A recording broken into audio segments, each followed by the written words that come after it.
What's up? What's up? It's me, Shon-Jhon. Welcome to the channel, guys, aka the Middleman CEO. Beautiful, beautiful day here in the city.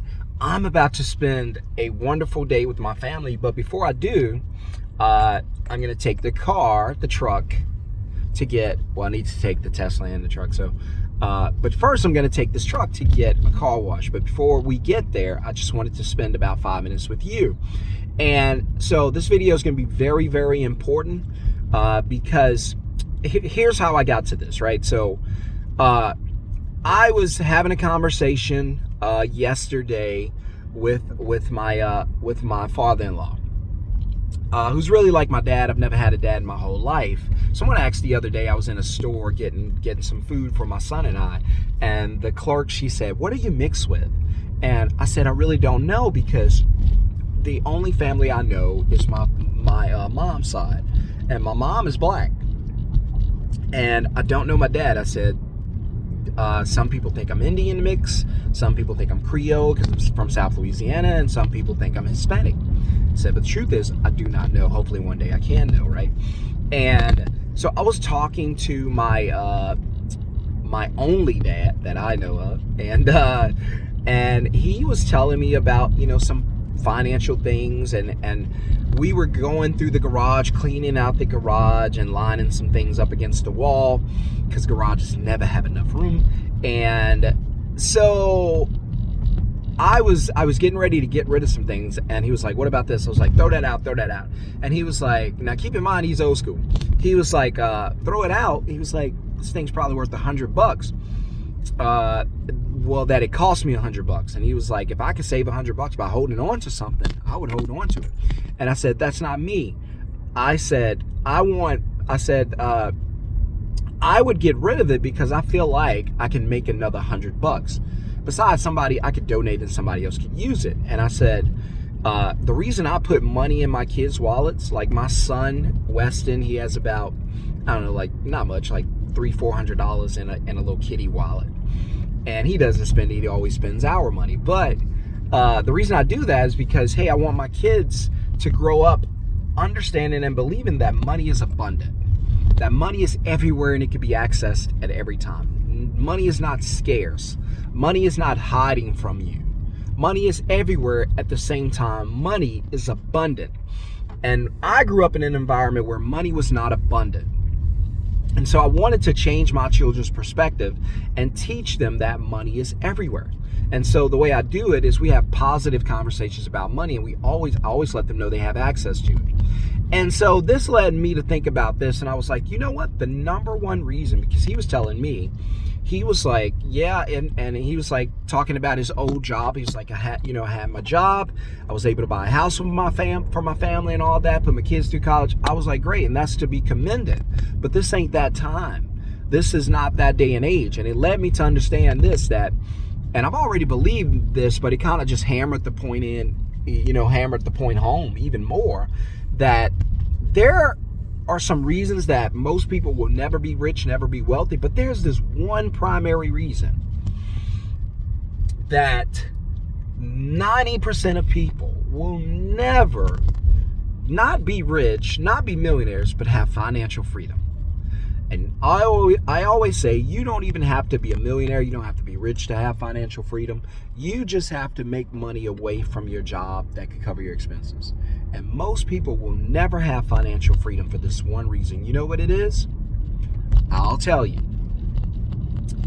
One source of income. Relying on one source of income. So he told me that he had a job, and it was a good job, and everybody, in Mississippi it was like a meal or something. This way back in the day.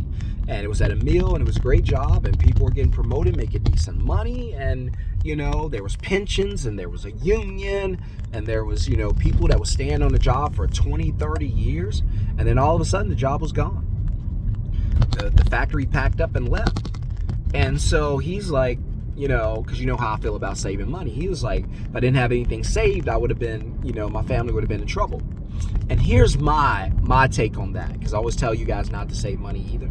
My spin is this. Well, while you were working, instead of saving the money just to live off of it, during a rainy day, you could have actually used the money to try to make more money during the time you actually was working and had a paycheck.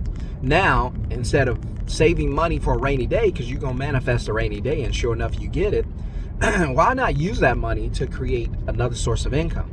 And then when that rainy day comes, you don't need a rainy day account. You have passive income. You have cash flow. I hope that makes sense. Let me know in the comments. But most people will never reach financial freedom because they rely on one source of income. If I could just get people to understand that there is no such thing as a safe, secure job. We all know that about Santa Claus. Safe, secure job is the same thing as Santa Claus, the same thing as the Easter Bunny. There's no such thing. And if we just wrap our minds around the fact that there's no such thing as a safe, secure job, our lives will change forever because we will not be sitting back waiting on the job to fire us or let us go. And then we're in limbo. Then our lives are in chaos. We don't want to be in that situation. That's why I keep telling you there's no such thing as a safe, secure job.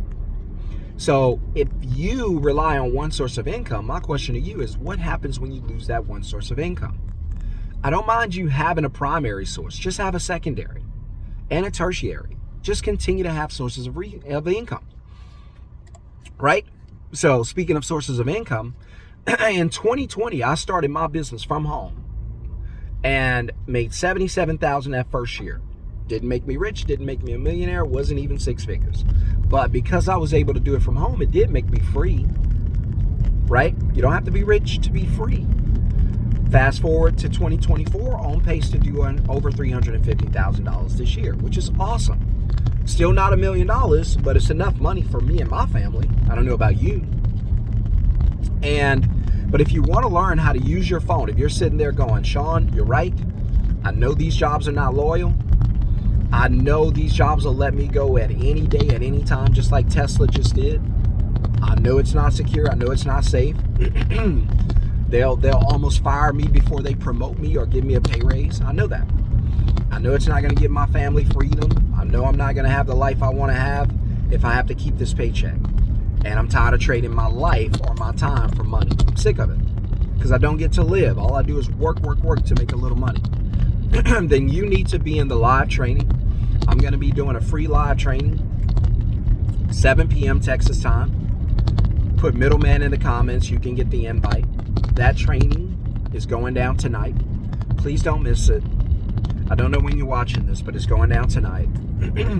Put the word middleman in the comments so you can get an invite and join me for about an hour. Let me teach you what I know about making money from your phone.